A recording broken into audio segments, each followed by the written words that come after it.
老婆每天睡觉都会打呼放屁，这样的日子我再也受不了了。每次她亲我的脸，我都感到非常恶心。现在我只想尽快摆脱她，而我已经想到了一个完美的计划。我在卧室里挂上她性感闺蜜的照片。你为什么把我闺蜜的照片挂在这里？她太性感了，不像你，现在像一只老母猪。我的计划成功了，我听到老婆在浴室里哭了2个小时，我以为终于可以摆脱她了。第二天我醒来，没有看到老婆。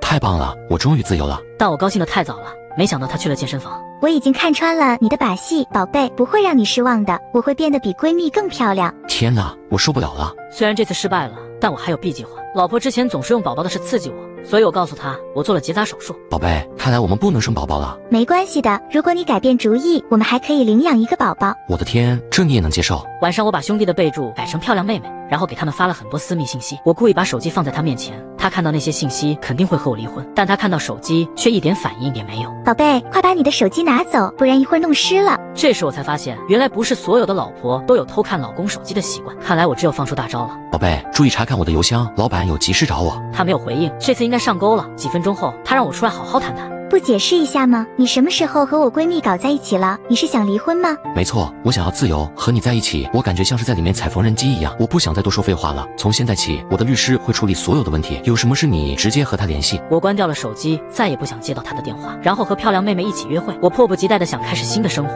但没想到意外摔断了腿，而漂亮妹妹都在外面狂欢，再也不理我了。这时我才想起给老婆发短信，我受伤了，可以过来看我一下。好，等一下，我马上就来。2秒后，她就出现在我面前。你减肥了吗？你现在看起来真性感，我们还能在一起吗？我想抱抱她，但她拒绝了。她说只是顺便过来办事。这是离婚协议，我已经签了字。你这么远跑来这里是为了看我的笑话吗？这点小事交给律师就可以了。成年人应该自己解决问题，只有小孩子才玩躲猫猫的游戏，以为躲起来就可以逃避过去吗？她现在说话比以前更加自信，也更漂亮了，让我再次爱上了她。我的腿好了之后，回到家里，发现我的律师在那里。你可以走了，兄弟，我不想离婚了。